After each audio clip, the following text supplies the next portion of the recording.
Desde antes do início da Segunda Guerra Mundial, o Adolfo Hitler já identificava aqueles que considerava responsáveis por todos os problemas da Alemanha: o povo judeu.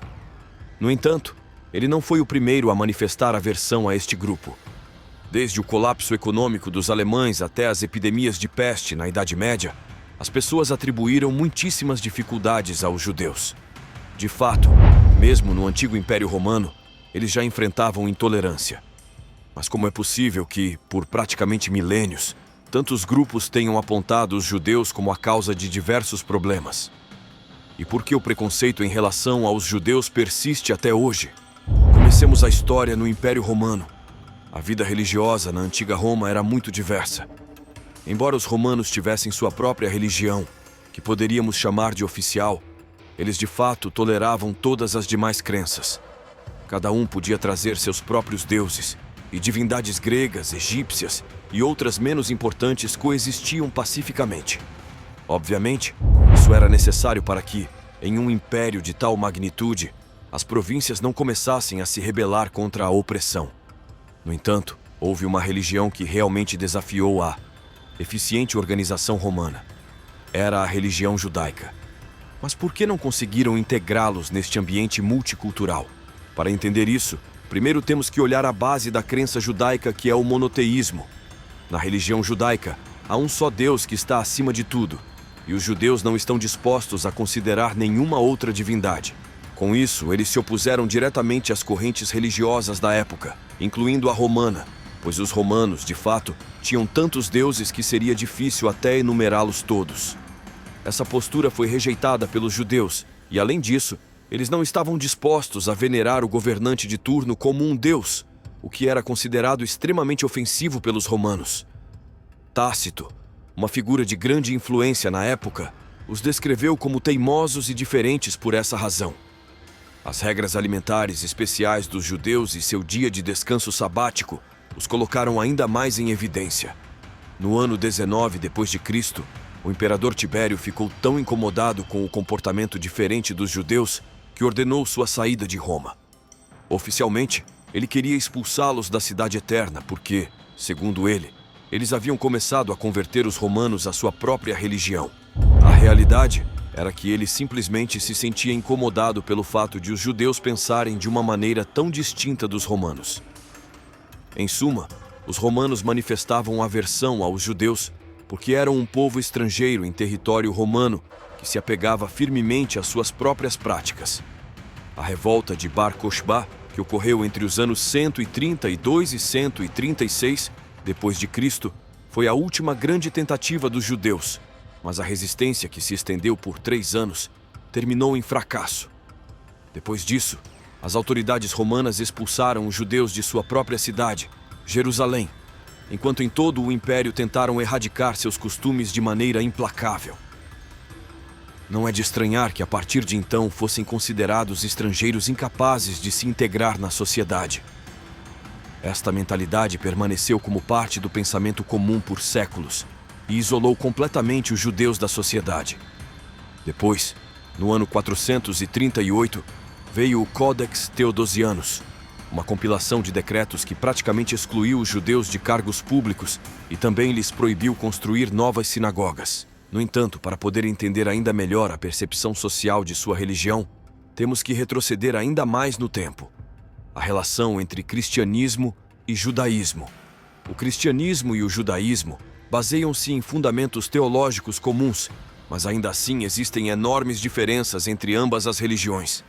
De fato, a maior diferença reside na percepção da pessoa de Jesus Cristo.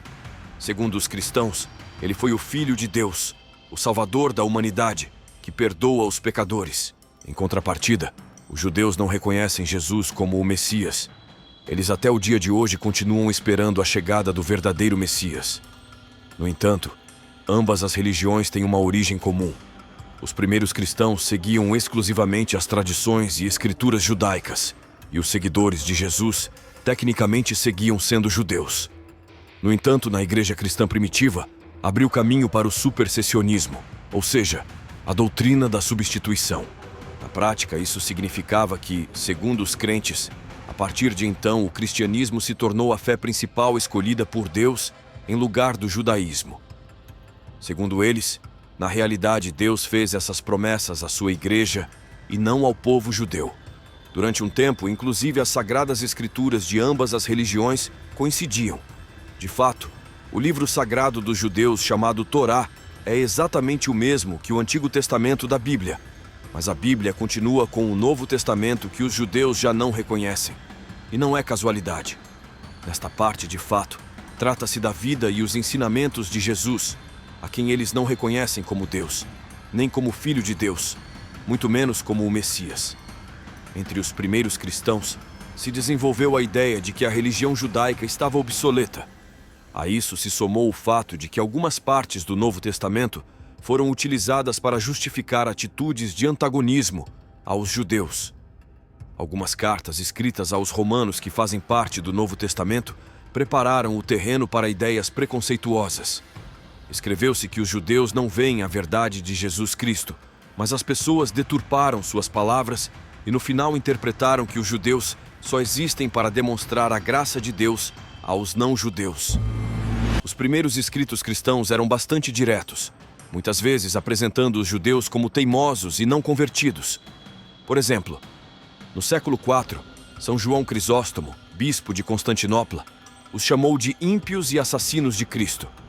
Além disso, insistia em que os judeus deviam ser considerados opositores de Deus.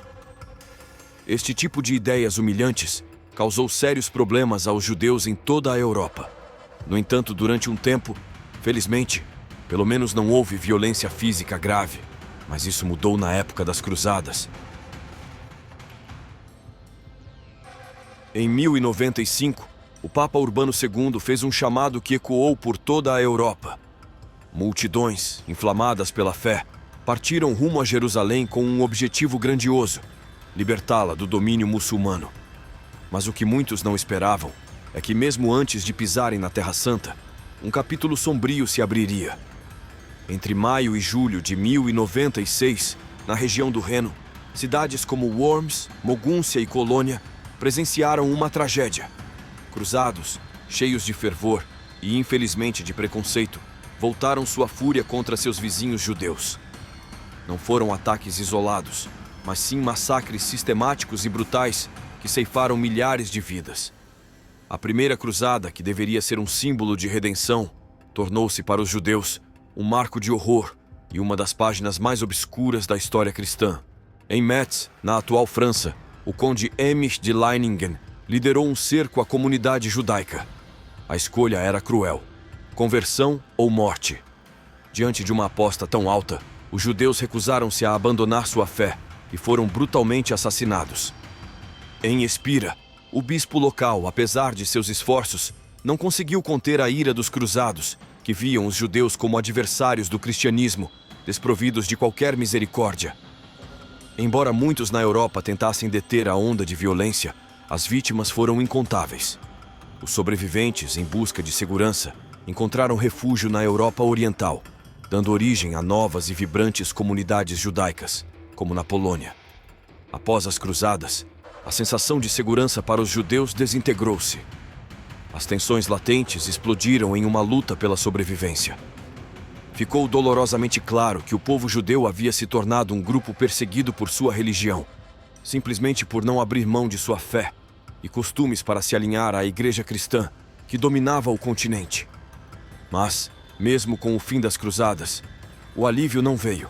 Em 1144, perto de Norwich, na Inglaterra, o corpo de um menino foi encontrado. Um monge, Tomás de Monmouth, lançou uma acusação aterradora: assassinato ritual cometido por judeus.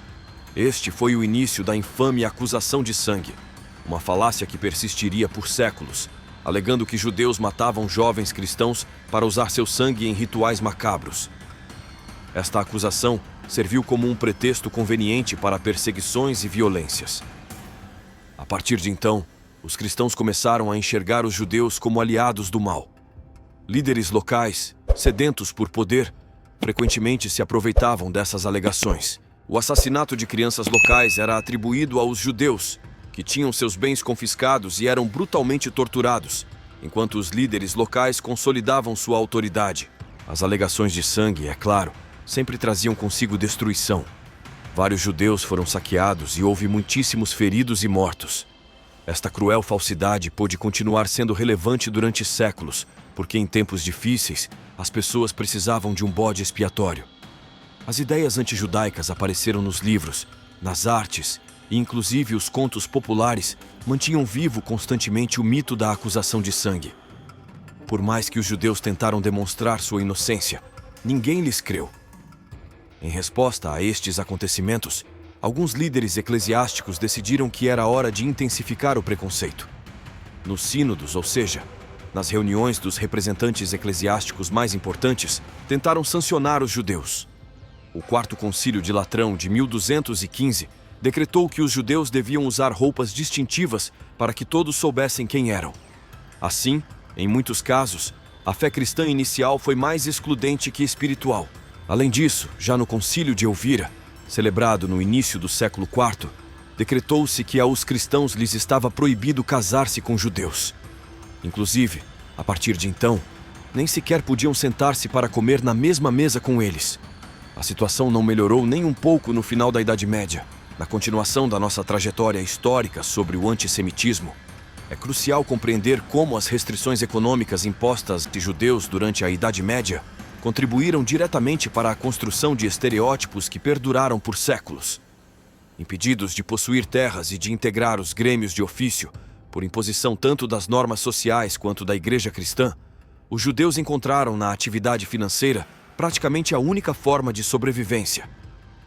A Igreja proibia os cristãos de cobrarem juros entre si, pois considerava essa prática pecaminosa. No entanto, a necessidade de empréstimos continuava existindo, e como a fé judaica não impunha essa mesma proibição, os judeus passaram a ocupar esse espaço. Com o tempo, foram associados à figura do agiota, o que alimentou uma imagem negativa de ganância e astúcia. A própria Igreja, que impulsionou essa marginalização econômica, mais tarde se colocava como crítica daquilo que ela mesma ajudou a criar. A cultura e a arte também reforçaram o preconceito. Um exemplo grotesco são as representações do chamado judensal, ou porco judeu, onde os judeus eram retratados de maneira desumanizante, muitas vezes interagindo com porcos, animais considerados impuros tanto na cultura judaica quanto cristã.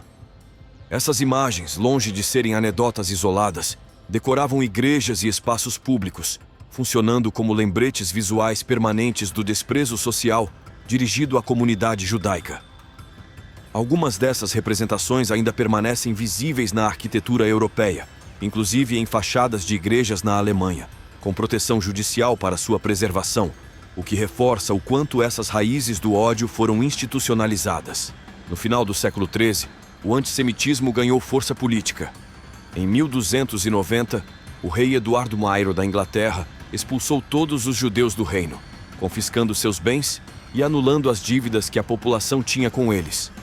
O mesmo padrão se repetiu em outros países como França e Espanha, onde as comunidades judaicas passaram a ser alvo de perseguições, exílios e violência. Já no século XIV, a Europa foi devastada pela peste negra, e em meio ao medo coletivo, os judeus foram acusados de envenenar poços, uma acusação totalmente infundada, mas que encontrou terreno fértil no preconceito já existente. Em 1348, por exemplo, um homem chamado Aimet foi torturado até confessar que, a mando de um rabino, envenenava fontes de água em cidades como Veneza e Toulouse. Essa falsa confissão desencadeou massacres violentos por todo o continente. Em 1349, no dia 14 de fevereiro, cerca de 900 judeus foram queimados vivos em Estrasburgo. Em Basileia, toda a comunidade judaica foi exterminada. Cenas semelhantes ocorreram em Zurique, Glaris e outras cidades. Durante essa epidemia, estima-se que 60% dos judeus europeus não morreram de peste, mas sim por causa da violência popular. Apesar de figuras como o Papa Clemente VI tentarem conter os ataques, o ódio já estava profundamente enraizado. Ainda assim, havia exceções, como em Milão, onde o próprio duque decidiu proteger os judeus por reconhecer sua importância econômica. Com a chegada do século XIX, o preconceito assumiu uma nova roupagem. Já não se baseava apenas na religião ou nas finanças. Foi nesse período que surgiu o termo antissemitismo, cunhado pelo jornalista alemão Wilhelm Marr em 1879. Ele procurava dar uma aparência científica ao ódio, removendo seu componente religioso e transformando os judeus em uma raça distinta, biologicamente inferior. Ideias como a eugenia reforçaram essa visão e limitaram seus direitos civis, como o acesso à educação e ao casamento. O caso Dreyfus, na França, expôs o antissemitismo institucionalizado e teorias conspiratórias como os protocolos dos sábios de Sião intensificaram a paranoia coletiva. Com a ascensão do nazismo, esse ódio atingiu seu ápice. No início do século XX, essas ideias foram adotadas com força na Alemanha. Após a Primeira Guerra Mundial, com o país mergulhado em crise econômica e social, os judeus foram transformados em bodes expiatórios. Adolf Hitler canalizou todo esse ressentimento histórico e popularizou uma visão de mundo profundamente antissemita, misturando teorias raciais, ideias conspiratórias e preconceitos religiosos e econômicos. Em 1935, as leis de Nuremberg oficializaram a segregação. Os judeus foram privados de seus direitos civis, proibidos de casar-se com não-judeus, impedidos de trabalhar em diversos setores e cada vez mais excluídos da vida pública. Com a invasão da Polônia em 1939, teve início não apenas a Segunda Guerra Mundial, mas também a fase mais violenta do antissemitismo moderno. Os judeus foram isolados em guetos superlotados, onde enfrentaram fome, doenças e abandono. Porém, isso era apenas o começo. Em janeiro de 1942, os líderes nazistas se reuniram para decidir formalmente pela chamada Solução Final, o extermínio em massa da população judaica, que culminaria nos horrores do Holocausto. Se você achou esse conteúdo importante e quer continuar aprendendo, se inscreva no nosso canal. Muito obrigado e até a próxima!